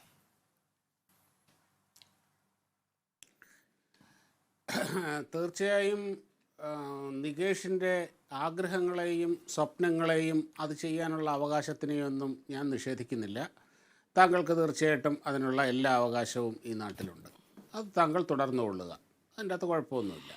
പിന്നെ സുപ്രീം കോടതിയെ അദ്ദേഹം വിമർശിച്ചു എന്ന് പറഞ്ഞു കഴിഞ്ഞാൽ, ഒരു തെരഞ്ഞെടുപ്പ് റാലിയിൽ അദ്ദേഹം നടത്തിയ ഒരു പരാമർശം അത് സുപ്രീം കോടതിക്കെതിരെയാണ് എന്നൊക്കെയുള്ള നിങ്ങളുടെ വ്യാഖ്യാനം വളരെ മനോഹരമാണ്. തെരഞ്ഞെടുപ്പ് റാലിയല്ല, ഞാനത് പ്രത്യേകം എടുത്തു പറഞ്ഞു, കൽക്കി ഡാം കമ്മീഷൻ ചെയ്യുന്ന ചടങ്ങിലാണ്. സോറി ശരി, അങ്ങനെയെങ്കിൽ അങ്ങനെ ഓക്കെ ആയിക്കോട്ടെ. ഏതോ ഒരു പബ്ലിക് ഒരു ഫംഗ്ഷനിൽ ഞാൻ തെറ്റിദ്ധരിച്ചതിൽ ക്ഷമിക്കുക. അത് അദ്ദേഹത്തിൻ്റെ ഒരു പരാമർശം അത് സുപ്രീം കോടതിക്കെതിരെ ആയിരിക്കും എന്നൊക്കെയുള്ള താങ്കളുടെ വ്യാഖ്യാനം വളരെ ഗംഭീരമായിട്ടുണ്ട്.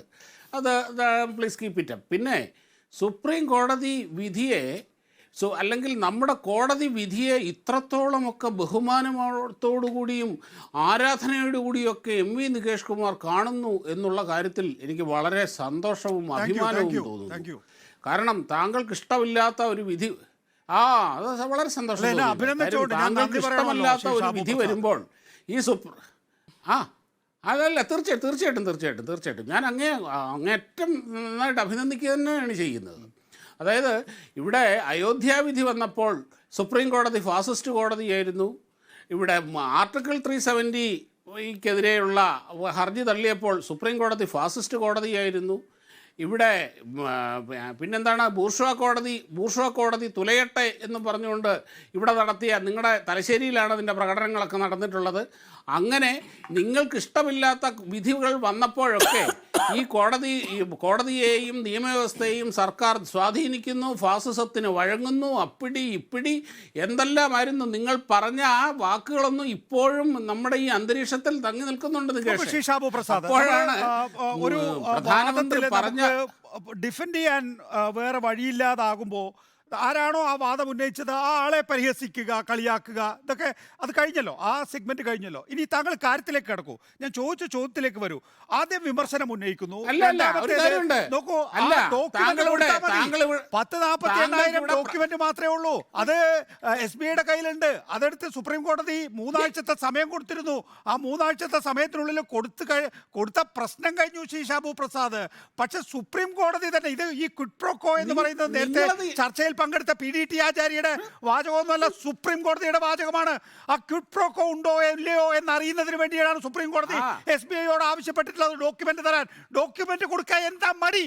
അതായത് കരിമണൽ കർത്ത എന്തിനാണ് വീണാ വിജയന് ജോലി ചെയ്യാതെ കാശ് കൊടുത്തത് എന്നുള്ള ആ ഒരു ചോദ്യങ്ങളിൽ നിന്നും ആ അനുഭവങ്ങളിൽ നിന്നും ഒക്കെ ആയിരിക്കാം നിങ്ങളുടെ ഈ സംശയങ്ങൾ ഉണ്ടാവുന്നത്. ഇനി നിങ്ങൾ ഈ ചോദ്യം ചോദിക്കേണ്ടത് എന്നോടല്ല. നിങ്ങൾ ഏതെങ്കിലും ഫിനാൻഷ്യൽ എക്സ്പെർട്ടിനെ വിളിച്ച് ഒരു വിഷയത്തിന് മറുപടി ഇല്ലെങ്കിൽ ഓടി കരിമണൽ കർത്തയുടെ അടുത്ത് പോകണമെങ്കിൽ പൊയ്ക്കോളൂ. അതിനൊന്നും തകരാറില്ല. നോക്കൂ, അതും ഒരു നല്ല സോഫ്റ്റ്വെയർ ആയിട്ട് ഞാൻ കാണുള്ളൂ. ടെലിവിഷൻ ചർച്ചയുടെ നല്ല സോഫ്റ്റ്വെയർ ആയിട്ടേ കരിമണൽ കർത്തയുടെ കാര്യത്തിലും അതുപോലെ തന്നെ SFIയുടെ കാര്യവും അതുപോലെ മുഖ്യമന്ത്രിയുടെ മകളുമായി ബന്ധപ്പെട്ട ആരോപണങ്ങളൊക്കെ കാണുന്നുള്ളൂ. പക്ഷെ ഈ കാര്യത്തില് ശ്രീ ഷാബു പ്രസാദ് താങ്കൾക്ക് മറുപടിയില്ല. ചേരുന്നത് കരിമണൽ കർത്തയും വീണാ വിജയനും തമ്മിലുള്ള ഇടപാടിലാണ്. മുഖ്യമന്ത്രി തന്നെ ഇടപെട്ട ആ ഇടപാടിലാണ്. ഇതിനകത്ത് മറുപടിയില്ല എന്ന് പറഞ്ഞുകൊണ്ട് അത് പറയൂ. നന്നായി ചേരുക. ഇതിനകത്ത് മറുപടി ഇല്ല എന്ന് പറഞ്ഞുകൊണ്ട് പറയൂ. മറുപടി ഇല്ലെന്നെങ്കിൽ ഒരു കാര്യമുണ്ട്. എൻ്റെ SBIയും സുപ്രീം കോടതിയും തമ്മിലുള്ള ഇടപാടിൽ ഞാൻ എന്ത് പറയാനാണെന്ന് നിങ്ങൾ എന്ത് പറയാനാണ്? സുപ്രീം കോടതിയോട് അവർ കുറച്ച് ഈ നാട്ടിലെ അതാണ് പറഞ്ഞത്. അതുകൊണ്ടാണ് ഞാൻ ആദ്യത്തെ 2 കാര്യങ്ങളോട് കൂട്ടിച്ചത്. 2014 നരേന്ദ്രമോദി അധികാരത്തിലേറിയല്ലോ. 2014 മുതൽ നമ്മളിപ്പോ 2024 മാർച്ചിൽ എത്തി നിൽക്കുകയാണ്. 10 വർഷമായി കഴിഞ്ഞിരിക്കുന്നു. ഈ 10 വർഷത്തിനുള്ളിൽ സുപ്രീം കോടതിയെ നരേന്ദ്രമോദി പ്രത്യക്ഷമായോ പരോക്ഷമായോ വിമർശിച്ച മറ്റൊരു സംഭവം പറയൂ.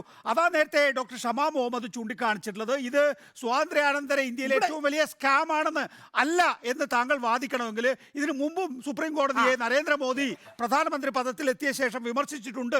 ഇന്ന സംഭവമാണത് എന്നങ്ങനെ എനിക്ക് പറഞ്ഞു തരൂ. എനിക്കറിയാം. അതായത് താല്പര്യമില്ലാത്ത ഇഷ്ടമില്ലാത്ത ഒരു കോടതി വിധി വരുമ്പോൾ കോടതിയെ തെറിവിളിക്കുന്ന ഏർപ്പാട് നരേന്ദ്രമോദിക്കും സംഘപരിവാറിനും ഇല്ലെന്നേ.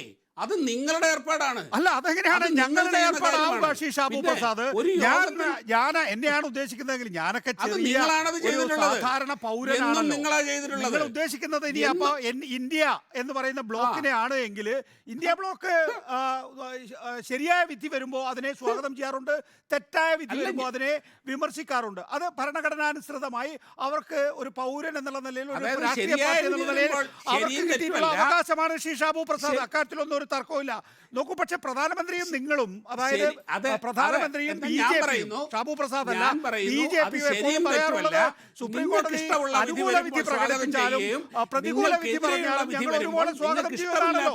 ഇപ്പോൾ അയോധ്യ വിധിയെ നിങ്ങൾ സ്വാഗതം ചെയ്യും. എന്റെ ഇലക്ട്രൽ ബോണ്ട് വിധിയെ നിങ്ങൾ എതിർക്കുന്നു. ശരിയായ വിധി തെറ്റായ വിധി എന്നുള്ളതല്ല. നിങ്ങൾക്കിഷ്ടമുള്ള വിധി, നിങ്ങൾക്കിഷ്ടമില്ലാത്ത വിധി, അതാണ് അതിന്റെ കാരണം. അങ്ങനെയാണ്. അല്ല, ശരി തെറ്റ് എന്നുള്ളത് അല്ല, അത് തീരുമാനിക്കേണ്ടത് എനിക്ക് നിങ്ങൾ അക്കാര്യത്തിൽ മാത്രമല്ല. ശ്രീ ഷാബു പ്രസാദ് അത് പ്രധാനമന്ത്രിയോടാണ് കോടതി പറയാനുള്ളത്. ഒരു കാര്യം പ്രധാനമന്ത്രിക്ക് ഇഷ്ടമുള്ള വിധി വരുമ്പോ പ്രധാനമന്ത്രി ആഹാ, അതായത് അതേസമയം പ്രധാനമന്ത്രിക്ക് ഇഷ്ടമില്ലാത്ത വിധി വരുമ്പോ പ്രധാനമന്ത്രി ഇതെങ്ങനെയാ നടക്കുക? എനിക്ക് നടത്താം, പക്ഷെ ഒരു പ്രധാനമന്ത്രിക്ക് അത് ചെയ്യാൻ പാടുണ്ടോ? ഞാനൊരു പൗരനാണ്, അല്ലെങ്കിൽ പ്രതിപക്ഷ പാർട്ടികൾക്ക് ചെയ്യാം, പക്ഷെ പ്രധാനമന്ത്രി അത് ചെയ്യാൻ പാടുണ്ടോ? ഒരു പരാമർശവും നടത്തിയിട്ടില്ല. ശരി. പ്രധാനമന്ത്രി സുപ്രീം കോടതി വിധിയെ പറ്റിയോ അതിലെ വിധിയുടെ കണ്ടന്റിനെ പറ്റിയോ ഒരക്ഷരം പോലും പറഞ്ഞിട്ടില്ല. അദ്ദേഹത്തിന്റെ പ്രസംഗങ്ങളിൽ പറയാറുള്ള ധാരാളം കാര്യങ്ങളുടെ കൂട്ടത്തിൽ ഒരു പരാമർശം നടത്തിപ്പോയി. അത് കഷ്ണമെടുത്ത് ഇത് സുപ്രീം കോടതിക്കെതിരാണ് എന്ന് വ്യാഖ്യാനിക്കുന്നത് നിങ്ങളുടെ രീതിയിൽ ഡോക്ടർ ഷമാ മുഹമ്മദിലേക്കും നിങ്ങളുള്ള അവകാശമുണ്ട്. ഡോക്ടർ ശിവദാസിലേക്കുമാണ് എനിക്ക് ആദ്യം ഡോക്ടർ ഷമാ മുഹമ്മദ്, ഇതിനകത്താണോ ലോക്സഭാ തെരഞ്ഞെടുപ്പിലെ അജണ്ട നിങ്ങൾ കാണുന്നത് ഡോക്ടർ ഷമാ മുഹമ്മദ്?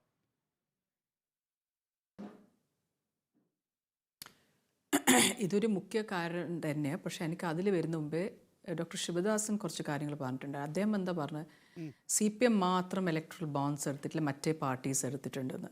അതിൽ നമ്മളൊരു കൃത്യമായിട്ടുള്ള കാര്യം മനസ്സിലാക്കണം. CPM എവിടെയുള്ള പാർട്ടിയാണ്? വെറും കേരളയിൽ ഉള്ള ഒരു പാർട്ടിയാണ്, വേറെ എവിടെയും ഇല്ല ഇപ്പം CPM. പണ്ട് പശ്ചിമ ബംഗാളിലുണ്ടായിരുന്നു, ത്രിപുരയിലുണ്ടായിരുന്നു, അവിടെ എവിടെ ഇല്ല. ദേശീയ പാർട്ടി പക്ഷേ ഇപ്പം പവറിലുള്ള വെറും അധികാരത്തിലുള്ള കേരളയിൽ മാത്രമാണ്. ഞാനൊന്ന് സംസാരിച്ചോട്ടെ. ഞങ്ങൾക്ക് അല്ല, ഞാനൊന്ന് തീർന്നോട്ടെ. അപ്പം ഞങ്ങൾ മറ്റേ സംസ്ഥാനത്ത് നമ്മൾ തിരഞ്ഞെടുപ്പ് ഫൈറ്റ് ചെയ്യുന്ന ഒരു പാർട്ടിയാണ് കോൺഗ്രസ് പാർട്ടി. നമുക്കിപ്പം തെലങ്കാനയിലുണ്ടായിരുന്നു തിരഞ്ഞെടുപ്പ്, ഛത്തീസ്ഗഡിലുണ്ടായ തിരഞ്ഞെടുപ്പ്, രാജസ്ഥാനിലുണ്ടായത് തിരഞ്ഞെടുപ്പ്, അവിടെ ഒന്നും CPM ഇല്ല. അപ്പം ഞാൻ പറഞ്ഞു വരുമ്പം സുപ്രീം കോടതി ജഡ്ജ്മെൻറ്റിൽ ഒരു മുഖ്യ കാര്യമുണ്ട്. അവർ പറഞ്ഞത് ലെവൽ പ്ലേയിങ് ഫീൽഡ്. അപ്പം ഞങ്ങൾ ഈ ഇലക്ട്രൽ ബോണ്ട്സിൽ എടുത്തിട്ടില്ലെങ്കിലും ഇൻവോൾവ് ആയിട്ടില്ലെങ്കിൽ അവിടെ ഒരു ലെവൽ പ്ലേയിങ് ഫീൽഡ് ഇല്ല. അതുകൊണ്ടാണ് ഈ ഇലക്ട്രൽ ബോണ്ട്സ് 2014 വന്നതിൻ്റെ ശേഷം ഫസ്റ്റ് കേസ് നമ്മളാണ് കൊടുത്തത് അതിൻ്റെ എതിരായിട്ട്. ഞങ്ങൾ പറഞ്ഞു ഇത് പാടില്ല, ഇത് തെറ്റാന്ന്, ഇതൊരു സ്കാമാണ്, ഇത് കൊള്ളയടിയാണ്. പക്ഷേ അത് 6 കൊല്ലം എടുത്തു സുപ്രീം കോടതിന് അതിൻ്റെ ഒരു നടപടി എത്താൻ, അപ്പോൾ ആ ജഡ്ജ്മെൻറ്റും എത്താൻ. അപ്പം അതിന് നിങ്ങൾക്ക് ഞങ്ങളെ ചൂണ്ടിക്കാണിക്കാൻ പറ്റില്ല. ബിക്കോസ് സുപ്രീം കോർട്ട് തന്നെ പറഞ്ഞ കാര്യമാണ് ലെവൽ പ്ലേയിങ് ഫീൽഡ്. രണ്ടാമത് എനിക്ക് ചൂണ്ടിക്കാണിക്കേണ്ട ഇതിൽ ഈ ഇലക്ട്രൽ ബോണ്ട്സ് എന്ന് പറയുന്ന കാര്യത്തിൽ it does not come under the ambit of the RTIക്ക് വരെ ഇതിൻ്റെ മുകളിൽ നമുക്കൊരു മറുപടി കിട്ടൂല. PM കെയർസ് പോലെ ഇതാണ് മറ്റേ വലിയ സ്കാം PM കെയർസ്. എന്തുകൊണ്ട് എനിക്ക് ഇന്ന് ശ്രീ ഷാബു പ്രസാദിനോട് ചോദിക്കേണ്ടത്, നരേന്ദ്രമോദി 2011 ഒരു മുദ്രാവാക്യം കൊണ്ടാന്നിട്ടുണ്ടായിരുന്നു, ന ഖാവുങ്ക ന ഖാനേ ദൂങ്ക, ഞാനും കക്കൂല, ഞാൻ ആരെയും കക്കാൻ വിടൂല. അപ്പം അങ്ങനത്തെ ഒരു മനുഷ്യൻ, നിങ്ങൾ അവിടെ പൈസ വരുന്നത് അത് ആദ്യം ആരും അറിയരുത്, എത്രയോ എമൗണ്ട് പുറത്തുനിന്ന് വരാം, അതിൻ്റെ മേലിൽ RTIക്ക് വരെ മറുപടി കൊടുക്കണ്ട. അതെനിക്ക് മനസ്സിലായില്ല. റൈറ്റ് ടു ഇൻഫർമേഷൻ ആക്ട് എന്ന് പറയുന്ന കാര്യം കോൺഗ്രസ് പാർട്ടി അന്ന് കൊണ്ടാണ്. എപ്പോഴും ഞങ്ങളെ മേത്ത് നിങ്ങൾ ചൂണ്ടിക്കാണിക്കും അഴിമതി എന്ന്. ഞങ്ങളാണ് ഇത് കൊണ്ടാണ്. നിങ്ങൾക്ക് എന്തും ചോദിക്കാം, സർക്കാരോട് മറുപടി കിട്ടും. നിങ്ങൾ എന്തുകൊണ്ട് ഈ ഇലക്ട്രൽ ബോണ്ട്സിൽ RTIയുടെ ആംബിറ്റിൽ വരാത്തത് അത് പറയൂ ഷാബു പ്രസാദ്. എന്തുകൊണ്ടാന്ന് പറഞ്ഞാൽ ഇതൊരു കൊള്ളയടിയാണ്, ഇതാണ് most unethical way of getting funds. അപ്പോൾ അതെന്തുകൊണ്ടാണ്? ഇതിൽ ക്വിറ്റ് പ്രോക്കോ ഉണ്ട്. ഇതെല്ലാം ഇതിൻ്റെ ഒന്നും മറുപടി ഷാബു പ്രസാദ് ഉണ്ടാവില്ല. പറയും അത് നമുക്കറിയില്ല, അതെന്താ ചെയ്യുന്നത്. എൻ്റെ ഇതിൽ എനിക്ക് മനസ്സിലാത്തൊരു കാര്യം എന്ന് പറഞ്ഞാൽ, നിങ്ങൾ ന ഖാവുങ്ക ന ഖാനേ ദൂങ്ക എന്നാൽ നരേന്ദ്രമോദി പറയണം RTI ആംബിറ്റിൽ വരട്ടെ, നമുക്കൊന്നും ഒളിക്കാനില്ല. ഞങ്ങൾ കാണിച്ചൊരു ഏത് കമ്പനിയാണ് ഞങ്ങൾക്ക് പൈസ തന്നത് ഇലക്ട്രൽ ബോണ്ട്സ് ത്രൂ. അതുകൊണ്ടല്ലേ ഇപ്പം SBI നിങ്ങൾ മനസ്സിലാക്കണം, ജഡ്ജ്മെൻറ്റ് വന്നതിൻ്റെ ശേഷം തന്നെ SBIക്ക് പറയാൻ നമുക്ക് സമയം വേണം. ഇന്നാണ് വരേണ്ടത്, ഇന്നാണ് അവർ കൊടുക്കേണ്ടത്. ഈ ദിവസം ഇന്നലെയാണ് അവർ പറയുന്നത് നമുക്ക് 5 മാസം സമയം വേണം, ജൂൺ വരെ സമയം വേണം. അപ്പോൾ അതിൻ്റെ അർത്ഥം എന്താണ്? ഇതെല്ലാം കാൽക്കുലേറ്റഡ് ആണ്. അവർക്കത് കൊടുക്കണ്ട, തെരഞ്ഞെടുപ്പിൻ്റെ ശേഷം മാത്രം കൊടുക്കണ്ട. പക്ഷെ ഞാൻ പ്രാർത്ഥിക്കുന്നു സുപ്രീം കോർട്ടിൽ നിന്ന് ഇടപെട്ടിട്ട് അവരോട് പറയും ഉടനെ അത് തരണം, അല്ലെങ്കിൽ നമുക്ക് വേറെ കാര്യങ്ങളും മനസ്സിലാക്കാൻ പറ്റും അതിൽ. പക്ഷേ അതാണ് ഇത് നമ്മൾ എത്രയും ഡിലേ എന്ന്, എത്രയും അകടത്താലും നമ്മൾ ഇന്ത്യയുടെ ജനാധിപത്യം, ബിക്കോസ് ഇന്ത്യയുടെ ജനാധിപത്യം എൻ്റെ ഇതിൽ ദിവസം തോറും തകർന്നിരിക്കുകയാണ്. പക്ഷേ ഷാബു പ്രസാദ് ഇപ്പം മറുപടി പറയണം, എന്തുകൊണ്ട് ഇത് RTIയുടെ ആക്ടിൽ കൊണ്ടുവരാത്തത്, എന്തുകൊണ്ട് PM കെയർസ് നിങ്ങൾ എല്ലായിടത്തും പൈസ എടുത്ത്, PSUs, ട്രെയിന്, എല്ലാ എംപ്ലോയീസിൻ്റെ അടുത്തും എല്ലാ തൊഴിലാളികളുടെ അടുത്തും പൈസ എടുത്തൊരു പ്രധാനമന്ത്രിയുടെ പേരിൽ അതും RTIയിലില്ല.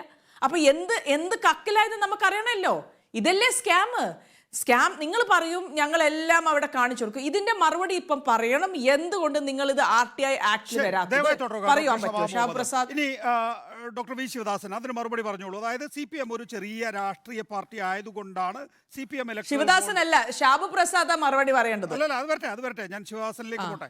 മറ്റേ മറുപടി CPIM-മായി ബന്ധപ്പെട്ട് ഞങ്ങളുടെ പ്രഖ്യാപിത നിലപാടാണ്, ഇലക്ടറൽ ബോണ്ടിലൂടെ 1 രൂപയും ഞങ്ങൾ സംഭാവനയായി സ്വീകരിക്കില്ല എന്ന് അഭിമാനത്തോട് പറഞ്ഞിട്ടുള്ള ഒരു പാർട്ടിയാണ്. 1000 കോടിയിലധികം electoral അതുകൊണ്ടാണ് bond നിങ്ങൾ വാങ്ങിയിട്ടുള്ള വാങ്ങില്ല എന്ന് പാർട്ടിയാണ് പറഞ്ഞത്. കോൺഗ്രസ്. അല്ല, അത് ഈ നാട്ടിലെ ജനങ്ങൾക്കറിയാം. കാരണം CPIM എന്ന പാർട്ടിക്ക് 1 രൂപ പോലും സംഭാവന കിട്ടില്ല എന്ന് പറഞ്ഞാൽ അത് ഈ നാട്ടിലെ ജനങ്ങൾക്കറിയാം. ഷമാം മുഹമ്മദിന് ഒരുപക്ഷെ ഈ നാട്ടിൽ CPIM-നെ സ്നേഹിക്കുന്ന ജനങ്ങളെ കുറിച്ച് അറിയാത്തതിന്റെ ജനങ്ങളുടെ കോൺട്രിബ്യൂഷൻ അല്ലല്ലോ, ഇത് കോർപ്പറേറ്റുകളുടെ കോൺട്രിബ്യൂഷൻ ആണ്. 2, ഞങ്ങൾക്ക് ആവശ്യമില്ല എന്ന് ഞങ്ങൾ പറഞ്ഞു കഴിഞ്ഞല്ലോ. അങ്ങനെ ആവശ്യമില്ല. ഞങ്ങൾ ഇത്തരത്തിൽ വഴിവിട്ട നിലയിൽ കോർപ്പറേറ്റുകളെ സഹായിച്ചിട്ട് അവരിൽ നിന്ന് പണം സ്വീകരിക്കാൻ തെരഞ്ഞെടുപ്പ് ഫൈറ്റ് ചെയ്യുന്നില്ലല്ലോ. ഇവിടെ ഹിൻഡൻബർഗ് റിപ്പോർട്ടിൽ തന്നെ പറഞ്ഞല്ലോ എങ്ങനെയാണ് വേറെ സംസ്ഥാനത്ത് ഇല്ലല്ലോ ശിവദാസ പണം സ്വീകരിച്ച്. ക്ഷമ നമ്മൾ ഇടപെടില്ല. അപ്പോൾ അതൊരു മോശമല്ലേ? ഞാൻ സംസാരിച്ചുകൊണ്ടിരിക്കുമ്പോൾ സംസാരിക്കുമ്പോൾ ഞാൻ ഇടപെട്ടില്ലല്ലോ. അപ്പോൾ അതുകൊണ്ട് ഹിൻഡൻബർഗ് റിപ്പോർട്ടിൽ തന്നെ പറഞ്ഞിട്ടുള്ള ഈ അദാനിയുടെ കൽക്കരി കുംഭകോണത്തിന്റെ ഒരു തലയുണ്ടല്ലോ, അതുപോലെ വിവിധ കമ്പനികൾക്ക് വഴിവിട്ട നിലയിലുള്ള സഹായം നൽകിക്കൊണ്ട് കോൺഗ്രസും BJP ഇക്കാര്യത്തിൽ വ്യത്യസ്തമല്ല. കോൺഗ്രസിന്റെ നേതാക്കന്മാർ AICC അവരുടെ സമുന്നത ബോഡിയാണല്ലോ. ആ സമുന്നത ബോഡി എപ്പോഴെങ്കിലും ഇലക്ട്രൽ ബോണ്ടിനെതിരായിട്ട് ഒരു സ്റ്റേറ്റ്മെന്റ് പുറപ്പെടുവിച്ചിട്ടുണ്ട് എന്ന് പറയാൻ പറ്റുമോ? ഇതുമായി ബന്ധപ്പെട്ട് ഇലക്ട്രൽ ബോണ്ടിനെ എതിർത്തുകൊണ്ട് ഞങ്ങൾ അവരുടെ പൈസ വാങ്ങാൻ ആഗ്രഹിക്കുന്നില്ല എന്ന് പറയാൻ തയ്യാറായിട്ടുണ്ടോ? സാധാരണ നിലയിൽ എല്ലാ കേസുകളിലും കക്ഷി ചേരുന്ന ഒരു കോൺഗ്രസ് ആയിട്ടുള്ള ഒരാൾ കോടതിയിൽ പോയി എന്നുള്ളതുകൊണ്ട് കോൺഗ്രസിന്റെ പരാതിയായിട്ടല്ലേ, കോൺഗ്രസിന്റെ കേസായിട്ട് കാണാൻ പറ്റില്ല. CPIM എന്ന പാർട്ടി പ്രഖ്യാപിത നിലപാടെടുത്തിട്ട് പാർട്ടി തന്നെ കക്ഷി ചേർന്നു എന്നുള്ളതാണ് നിങ്ങൾ കാണേണ്ടുന്ന ഒരു കാര്യം, ഒരു രാഷ്ട്രീയ പാർട്ടി. ഇനി രണ്ടാമത്തത്, BJP ഇങ്ങനെയുള്ള ചർച്ചകളിൽ, ഇത്രയും പ്രധാനപ്പെട്ട ഒരു ചർച്ചയിൽ BJP അവരുടെ പ്രതിനിധി അയക്കുന്നില്ല. BJPക്ക് മറുപടി പറയാനില്ല. BJP വലതുപക്ഷ നിരീക്ഷകരെന്നും ഒക്കെ പറഞ്ഞിട്ടുള്ള ചില ആളുകൾ വരുന്നു, അവർക്ക് വേണ്ടി സംസാരിക്കുന്നു. എന്തുകൊണ്ടാണ് BJP അവരുടെ പ്രതിനിധികളെ അയക്കാത്തത്? BJP എന്തുകൊണ്ടാണ് ഈ കാര്യത്തിൽ പ്രതികരിക്കാത്തത്? BJP പരിതാപകരമായ നിലയിൽ, നാണം കെട്ട നിലയിൽ നിൽക്കുകയാണ്. BJPക്കാരായിട്ടുള്ള ആളുകൾക്ക് വന്ന് മറുപടി പറയാൻ പറ്റാത്ത നിലയിൽ നിൽക്കുകയാണ്. അങ്ങനെ അപമാനിതമായിക്കൊണ്ടിരിക്കുന്ന പ്രധാനമന്ത്രിയുടെയും RSSന്റെയും BJPയുടെയും മുഖമാണ് ഈ ഘട്ടത്തിൽ നമ്മൾ കണ്ടുകൊണ്ടിരിക്കുന്നത്. ഇവിടെ ഇലക്ട്രൽ ബോണ്ടുമായി ബന്ധപ്പെട്ട് വിവിധ ആക്ടുകൾ എല്ലാം അമെൻഡ് ചെയ്തിട്ട് കോടാനുകോടി രൂപ സമ്പാദിക്കുന്നതിന് വേണ്ടിയുള്ള ആർത്തിപ്പണ്ടാരങ്ങളായി നിന്നിട്ടുള്ള ഈ സംഘം, ജനങ്ങൾ ഇതെല്ലാം കാണുന്നുണ്ട്, മനസ്സിലാക്കാൻ ശ്രമിക്കുന്നുണ്ട് എന്നുള്ളത് മനസ്സിലാക്കേണ്ടുന്ന കാര്യമാണ്. ഈ BJPയുടെ ഭരണം എല്ലാ കാലത്തും തുടരുമെന്ന് ആരെങ്കിലും മോഹിക്കുന്നുണ്ടെങ്കിൽ അത് വെറും വ്യാമോഹമായിരിക്കും. നരേന്ദ്രമോദി ഉൾപ്പെടെയുള്ള ഈ കള്ളന്മാരുടെ സംഘം ഇവർ ഈ നിലയിലാണ് പോകുന്നതെങ്കിൽ ജയിലറക്കകത്തേക്ക് പോകുന്ന നിലയിലേക്കാണ് കാര്യങ്ങളുടെ പോക്ക്. അത്രമേൽ വലിയ, ഇന്ത്യ ചരിത്രത്തിലെ അത്രമേൽ വലിയ അഴിമതികളുടെ കൂമ്പാരാണ് ഈ സമീപകാലത്ത് കണ്ടുകൊണ്ടിരിക്കുന്നത്. കോർപ്പറേറ്റുകൾക്ക് നൽകിയിട്ടുള്ള ബജറ്റിൽ നൽകിയ കോടിക്കണക്കിന് രൂപയുടെ ഈ വഴിവിട്ട ആനുകൂല്യങ്ങൾ, അത് ഇലക്ട്രൽ ബോണ്ടിന് വേണ്ടിയുള്ള വഴിവിട്ട ആനുകൂല്യങ്ങളാണ്. PM കെയർ ഫണ്ടിലൂടെ പണം സ്വീകരിക്കുകയും അത് RSS BJP സംഘടനകൾക്ക് വഴിവിട്ട നിലയിൽ നൽകിക്കൊണ്ടിരിക്കുകയാണ് എന്നുള്ള ആരോപണം നമ്മുടെ മുമ്പിൽ നിൽക്കുകയാണ്. ഇങ്ങനെ കോർപ്പറേറ്റുകളിൽ നിന്ന് പല നിലയിൽ ഫണ്ട് സമാഹരിക്കുക, ആ ഫണ്ട് BJPയുടെ RSSന്റെ അതോടൊപ്പം അവരുടെ നേതാക്കന്മാരുടെ താല്പര്യത്തിന് വേണ്ടി വിനിയോഗിക്കപ്പെടുന്നു എന്നുള്ള അതിനിശ്ചിതമായിട്ടുള്ള ആക്ഷേപങ്ങൾ നിലനിൽക്കെ കണക്കുകൾ പുറത്തു പറയാതിരിക്കുക, കണക്കുകൾ നൽകുന്നതിൽ നിന്ന് സ്റ്റേറ്റ് ബാങ്ക് ഓഫ് ഇന്ത്യയെ തടസ്സപ്പെടുത്തുക, ഒരു ക്ലിക്കിൽ എല്ലാം ഡിജിറ്റൽ ട്രാൻസാക്ഷൻ ആണെന്നാണല്ലോ പറയുന്നത്. ഡിജിറ്റൽ ഇന്ത്യ എന്നല്ലേ പറഞ്ഞുകൊണ്ടിരിക്കുന്നത്. ആ ഡിജിറ്റൽ ഇന്ത്യയിൽ സ്റ്റേറ്റ് ബാങ്ക് ഓഫ് ഇന്ത്യയുടെ 46,000 വിവരങ്ങൾ നൽകുന്നതിന് 3 മാസകാലം വേണമെന്ന് അപേക്ഷിക്കുന്നുണ്ടെങ്കിൽ എവിടെയാണ് ഇന്ത്യ എത്തിയിരിക്കുന്നത്? വളരെ പ്രധാനപ്പെട്ട ചോദ്യം തന്നെ അത്. എനിക്ക് അഡ്വക്കേറ്റ് പ്രശാന്ത് പത്മനാഭനിലേക്ക് കൂടി പോകേണ്ടതുണ്ട്.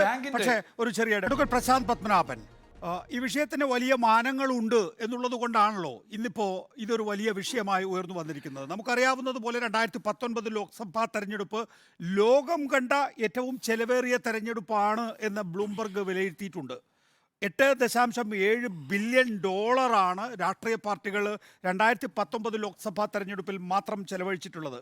അതായത് 2014 ചെലവഴിച്ചതിനേക്കാൾ ഇരട്ടി 2019 നമ്മൾ ചെലവഴിച്ചു. സ്വാഭാവികമായും 2029 ഇരട്ടി അല്ലെങ്കിൽ അതിൻ്റെ ഇരട്ടി 2024 ചെലവഴിക്കാനുള്ള സാധ്യത നമ്മൾ മുന്നിൽ കാണുന്നു. അപ്പോഴാണ് സുപ്രീം കോടതിയുടെ ഈ ഇലക്ട്രൽ ബോണ്ടുമായി ബന്ധപ്പെട്ട നിർണായകമായ ഒരു വിധി വരുന്നത്. ഇവിടെ നേരത്തെ പറഞ്ഞു CPM ഒരു പ്രാദേശിക പാർട്ടി ആയതുകൊണ്ട്, അല്ലെങ്കിൽ ഒരു സംസ്ഥാനത്ത് മാത്രം ഒതുങ്ങി നിൽക്കുന്ന പാർട്ടി ആയതുകൊണ്ടാണ് CPMന് ഇത് വേണ്ടെന്ന് വെക്കേണ്ടി വന്നത്, അല്ലെങ്കിൽ വേണ്ടെന്ന് വെക്കാൻ കഴിഞ്ഞത് എന്ന് ഡോക്ടർ ഷമാ മുഹമ്മദ് ചൂണ്ടിക്കാട്ടി. നോക്കൂ, CPMന് കേരളം ഭരിക്കുന്നുണ്ട്. CPM തെലങ്കാന ഭരിക്കുന്ന BRS ഇലക്ട്രൽ ബോണ്ടിലൂടെ മാത്രം 5 വർഷം കൊണ്ട്, അതായത് സുപ്രീം കോടതി കണക്ക് വെക്കാൻ പറഞ്ഞ കാലഘട്ടത്തിൽ മാത്രം 529 കോടിയാണ്. അപ്പോൾ ഇലക്ട്രൽ ബോണ്ട് വാങ്ങാൻ തീരുമാനിച്ചതിലൂടെ 529 കോടി കിട്ടുന്നു. വാങ്ങണ്ട എന്ന് തീരുമാനിച്ചതിലൂടെ 0, അതായത് കോർപ്പറേറ്റുകളുടെ ഫണ്ടിങ് 0 മാറുകയും ചെയ്യുന്നു എന്നുള്ളതാണ്. ഇവിടെ നേരത്തെ ഡോക്ടർ വി ശിവദാസൻ ചൂണ്ടിക്കാണിച്ചു, 1,45,000 കോടി രൂപ കോർപ്പറേറ്റ് ടാക്സ് 30% നിന്ന് 22% കുറച്ചതോടുകൂടി 1,45,000 കോടി രൂപയാണ് നമുക്ക് ഖജനാവിന് നഷ്ടമായിട്ടുള്ളത്. അതിൽ നിന്ന് കോവിഡ് കാലഘട്ടത്തിലാണ് അത് ചെയ്തതെങ്കിൽ പിന്നീട് അതിൽ നിന്ന് പിന്മാറാൻ സുപ്രീം കോടതി കേന്ദ്ര സർക്കാർ തയ്യാറായിട്ടില്ല. എൻ്റെ ചോദ്യം, നമുക്കിത് ഒരു ഇലക്ഷൻ വിഷയമായി വരുമോ എന്നതിനപ്പുറത്തേക്ക് ഈ കോർപ്പറേറ്റ് രാഷ്ട്രീയ പാർട്ടികൾ തമ്മിലുള്ള ബന്ധത്തിൽ കാതലായ മാറ്റങ്ങൾ ഉണ്ടാക്കിയിട്ടുള്ള, അല്ലെങ്കിൽ അതെങ്ങനെയാണ് എന്ന് നമ്മളെ കൃത്യമായ രീതിയിൽ ബോധ്യപ്പെടുത്തുന്ന രീതിയിലായിരിക്കും ഇതിൻ്റെ കണക്കുകൾ പുറത്തു വരുമ്പോൾ സംഭവിക്കുക? കണക്കുകൾ പുറത്തു വരുമ്പോൾ തീർച്ചയായിട്ടും ജനങ്ങൾക്ക് ഒരു ബോധ്യം വരും ഏത് രീതിയിൽ ഏതൊക്കെ പാർട്ടികൾ എത്ര പണം ഏതൊക്കെ കോർപ്പറേറ്റ് എൻറ്റിറ്റിയുടെ കയ്യിൽ നിന്നാണ് മേടിച്ചിരിക്കുന്നത്. ആ കോർപ്പറേറ്റ്സ് ഏതൊക്കെ ഫീൽഡിലാണ്, ഇപ്പം തുറമുഖത്തിലാണോ അവരിടപെടുന്നത്, ആയുധ നിർമ്മാണമാണോ, വേറെ എന്തെല്ലാം കാര്യങ്ങളിലാണ് അവർ ഇടപെടുന്നത്, എവിടെയാണ് അതിന് ഏത് ഗവൺമെന്റിന്റെ കയ്യിൽ നിന്നാണ് അതിന് ബിഡ് കിട്ടിയിരിക്കുന്നത്, ഇങ്ങനെയുള്ള കാര്യങ്ങൾ പുറത്തു വരും. നേരത്തെ ഷമാ മുഹമ്മദ് പറഞ്ഞത് ഇത് ഇന്ത്യയിലെ ഏറ്റവും വലിയ സ്കാം ആണെന്ന് പറഞ്ഞു. ഞാൻ അതിന് ഒരു ക്വാളിഫിക്കേഷൻ കൊടുക്കുകയാണ്. ഇതൊരു നിയമപരമായ മാർഗത്തിലൂടെ ഇൻസ്റ്റിറ്റ്യൂഷണലൈസ് ചെയ്ത് കൊണ്ടുവന്ന ഒരു സ്കാമാണ്. അത് എന്തുകൊണ്ടാണെന്ന് പറയാം. ഇത് SBIയും സുപ്രീം കോടതിയും തമ്മിലുള്ള കാര്യത്തിൽ നമുക്കെന്ത് കാര്യം എന്നുള്ള രീതിയിൽ ഇവിടെ ശ്രീ ശ്യാമപ്രസാദ് പറയുന്നത് കേട്ടു. അദ്ദേഹം മനസ്സിലാക്കേണ്ടത് SBIയുടെ പുറത്ത് സെൻട്രൽ ഗവൺമെന്റിന് ഒരു ഡീപ്പ് ആൻഡ് പെർവേസീവ് കൺട്രോൾ ഉണ്ട് എന്ന് സുപ്രീം കോടതി 1988 CV Raman versus management of bank of India, 1998 associated bank officers association versus SBI 2 കേസുകളിൽ പറഞ്ഞിട്ടുണ്ട്. അതിന്റെ സ്ട്രക്ചർ എങ്ങനെയാണ്? RBIയുടെയും സെൻട്രൽ ഗവൺമെന്റിന്റെയും പോളിസി അനുസരിച്ച് ഭരിക്കപ്പെടുന്ന മാനേജ്മെന്റ് നടത്തിക്കൊണ്ടു പോകുന്ന ഒരു ഇൻസ്റ്റിറ്റ്യൂഷനാണ് SBI. അപ്പൊ SBIയുടെ പുറത്ത് സെൻട്രൽ ഗവൺമെന്റിന് തീർച്ചയായിട്ടും വലിയൊരു കൺട്രോൾ ഉണ്ട്. SBIക്ക് അറിയാം ആരാണ് ഈ ബോണ്ട് മേടിച്ചിരിക്കുന്നത്. അത് എൻഗാഷ് ചെയ്ത് വരുമ്പോഴറിയാം ഏത് പാർട്ടിക്കാണ്. ഇത് കോറിലേറ്റ് ചെയ്ത് കഴിഞ്ഞാൽ മതി. ഒരു 44,434 സെറ്റ് ഓഫ് ഇൻഫർമേഷനേ ഉള്ളൂ ഈ SBIയുടെ കയ്യിലുള്ളത്. അത് വെളിപ്പെടുത്താൻ അധികം സമയമൊന്നും വേണ്ട. അപ്പൊ ഇത് ഒരു ദുരുദ്ദേശപരമായിട്ടാണ് മാലഫൈഡ് ഇന്റൻഷൻ എന്ന് പറയും. നോക്കൂ, അവിടെ ഒന്നുകൂടി കൂട്ടിച്ചേർത്തോട്ടെ. ദ ന്യൂസ് മിനിറ്റും ന്യൂസ് ലോണ്ടറിയും പുറത്തു കൊണ്ടുവന്നിട്ടുള്ള ചില കാര്യങ്ങൾ കൂടി നമ്മൾ ഇതിനോടൊപ്പം കൂട്ടിച്ചേർത്ത് വായിക്കേണ്ടതല്ലേ? കേന്ദ്ര സർക്കാരിൻ്റെ ഏജൻസികൾ ചില സ്ഥാപനങ്ങൾ റെയ്ഡ് ചെയ്യുന്നു. അതിന് തൊട്ടടുത്ത ദിവസങ്ങളിൽ തന്നെ വലിയ നിലയിൽ കോർപ്പറേറ്റ് ഫണ്ടിങ് BJPക്ക് ലഭിക്കുന്നു. അപ്പോൾ ആ നിലയിൽ നമുക്ക് ലഭ്യമായിട്ടുള്ള വിവരങ്ങളുടെ അടിസ്ഥാനത്തിൽ തന്നെ ഈ ക്വിഡ് പ്രോക്കോ തെളിയിക്കപ്പെട്ടിട്ടുണ്ട്. ഇനി ഇലക്ട്രൽ ബോണ്ടിന്റെ കാര്യത്തിനകത്ത് സ്വാഭാവികമായും അതേ പാറ്റേൺ അല്ലേ നമ്മൾ പ്രതീക്ഷിക്കേണ്ടത്? അത് തന്നെയാണ് ക്വിഡ് പ്രോക്കോ എന്ന് പറയുമ്പോൾ. എന്തുകൊണ്ടാണ് ചില കോർപ്പറേറ്റ്സ് അതിനകത്ത് പ്രോഫിറ്റ് ഉണ്ടാക്കുന്നവര് ഒരു പരിധിയിൽ കൂടുതൽ കൊടുക്കരുത് എന്ന് പറയുന്നതിനൊരു ന്യായമുണ്ടെന്നാണ് സുപ്രീം കോടതി പറഞ്ഞത്. ഈ 7.5% എന്നുള്ള അതങ്ങ് എടുത്ത് കളയുമ്പോൾ എത്ര വേണമെങ്കിലും കോൺട്രിബ്യൂട്ട് ചെയ്യാമെന്ന് പറയുമ്പോൾ അതിൽ ഈ സെൻട്രൽ ഗവൺമെന്റ് പറഞ്ഞത് ഈ കള്ളപ്പണത്തിന്റെ ഒഴുക്ക് തടയാൻ വേണ്ടിയിട്ടാണെന്നാണ് പറഞ്ഞത്. പക്ഷെ അത് നേരെ മറിച്ച് ഉപയോഗം അതിൽ ഏറ്റവും കൂടുതൽ ഈ ലെവൽ പ്ലേയിങ് ഫീൽഡ് എന്നൊരു വാക്ക് ഉപയോഗിച്ചല്ലോ നേരത്തെ ഷമാ മുഹമ്മദ് പറഞ്ഞതിൽ. അതായത് ഭരണത്തിലിരിക്കുന്ന പാർട്ടിക്കാണ് കൂടുതൽ കാര്യങ്ങൾ ചെയ്തു കൊടുക്കാൻ കഴിയുന്നത്. അതിനാണ് ക്വിഡ് പ്രോക്കോ എന്ന് പറയുന്നത്. അപ്പോൾ കോൺട്രിബ്യൂഷൻ ചെയ്യുന്നത് കൂടുതൽ അവർക്ക് ചെയ്തു കഴിഞ്ഞാൽ നമുക്ക് ബെനിഫിറ്റ് കിട്ടും എന്ന് ഒരു നാച്ചുറൽ ആയിട്ടൊരു ഫീലിംഗ് ഉണ്ട്. അത് നടപ്പാക്കുന്ന ഏജൻസി എന്ന് പറയുന്നത് SBI ആണ് ഇത് കൊടുക്കുന്നത്. SBIക്ക് കൃത്യമായ കണക്കുകളുണ്ട്. പിന്നെ 12/4/2019 ഒരു ഇടക്കാല ഉത്തരവുണ്ട് സുപ്രീം കോടതിയുടെ. ആ ഉത്തരവില് പാരഗ്രാഫ് 13-ലും 14-ലും പറയുന്നത് ഈ ഇലക്ട്രൽ ബോണ്ടിന്റെ ഇതുവരെയുള്ള മുഴുവൻ വിവരങ്ങളും ഇലക്ഷൻ കമ്മീഷന് കൈമാറണമെന്നാണ് പറയുന്നത്. അപ്പൊ ഇത് ഓൾറെഡി സുപ്രീം കോടതിയുടെ ഇടക്കാല ഉത്തരവിലൂടെ ആ ഒരു കാര്യം എൻഷുർ ചെയ്ത് കഴിഞ്ഞിട്ടുണ്ട്. അപ്പൊ അത്രയും ചെയ്ത് വെച്ചിരിക്കുന്ന ഒരു കാര്യം ആ ഇൻഫർമേഷൻ എടുത്ത് പബ്ലിക്കായിട്ട് കൊടുത്താൽ മതി. അപ്പൊ ഈ പറയുന്ന ഇപ്പോഴത്തെ ഫൈനൽ ഓർഡർ വന്നിട്ട് ഇത്രയും സമയമായി, ഇതുവരെ കൊടുക്കുന്നില്ല, ഇനി 3 മാസം വേണം എന്ന് പറയുമ്പോൾ അതിനകത്ത് തീർച്ചയായിട്ടും ഒരു ദുരുദ്ദേശം ഉണ്ട്. മാലിഫൈഡ് ഇന്റൻഷൻ ഉണ്ട് എന്നാണ് താങ്കളുടെ വാദം. വളരെ നന്ദി. രണ്ടാമത് പ്രധാനമന്ത്രി പറഞ്ഞ കമന്റ് താങ്കൾ അത് ചോദിച്ചു, പൂർത്തിയാക്കിയോളൂ. അതിന് ഒട്ടും ന്യായമായിട്ടുള്ള ഒരു വിശദീകരണമല്ല ശ്രീ ഷാബു പ്രസാദ് പറഞ്ഞത്. കാരണം പ്രധാനമന്ത്രി പരസ്യമായിട്ട് സുപ്രീം കോടതി വിധിയെ ക്രിട്ടിസൈസ് ചെയ്യണം, ഇൻഡയറക്റ്റ് ആയിട്ട് പറയുകയാണ് ഇന്ന് കുചേലൻ കൃഷ്ണന് ദാനം കൊടുത്തത്. ഇത് കുചേലന്മാരാണോ ഇത് കൊടുത്തിരിക്കുന്നത്, അതോ കോർപ്പറേറ്റ് എൻറ്റിറ്റികളാണോ? കോർപ്പറേറ്റ്സിന്റെ കയ്യിൽ നിന്ന് പണം വാങ്ങുന്നത് തെറ്റില്ല. നേരത്തെ കോൺഗ്രസിന്റെ പ്രതിനിധി പറഞ്ഞത് കോർപ്പറേറ്റുകൾ വെറും 5666 കോടിയുള്ള കുചേലിനെ കുറിച്ചാണ് പ്രധാനമന്ത്രി പറയുന്നത്. അതാണ് അതിനകത്ത് ഈ ഇടതുപക്ഷ പാർട്ടികളുടെ ഒരു വ്യത്യാസം. അവർ നേരത്തെയും ചെറുകിട സംരംഭകരുടെ കയ്യിൽ നിന്ന്, വ്യക്തികളുടെ കയ്യിൽ നിന്നൊക്കെ നേരത്തെയും സംഭാവന മേടിച്ചുകൊണ്ടിരുന്നു. അപ്പൊ അതിന്റെ ആ രീതിയിലുള്ള വ്യത്യാസം കൊണ്ടായിരിക്കും ഒരു പക്ഷേ പാർട്ടികൾക്ക്, ദേശീയ പാർട്ടികൾക്ക് അങ്ങനെ പറ്റില്ലായിരിക്കും. കോൺഗ്രസ് ഒക്കെ നേരത്തെ സംഭാവന സ്വീകരിച്ചിട്ടുണ്ട്. പക്ഷേ ഈ ലെവൽ പ്ലേയിങ് ഫീൽഡ്, ഇത് ഈ വിവരങ്ങൾ പുറത്തു വന്നു കഴിഞ്ഞാൽ അറിയാൻ പറ്റും. നന്ദി സഹകരിച്ചതിന് PGT ആചാര്യ, മുൻ Lok Sabha secretary general, V Sivadasan CPIM, doctor Shama Mohammed Congress, Shabu Prasad വലത് നിരീക്ഷകൻ, അഡ്വക്കേറ്റ് പ്രശാന്ത് പത്മനാഭൻ. നന്ദി സഹകരിച്ചതിന്.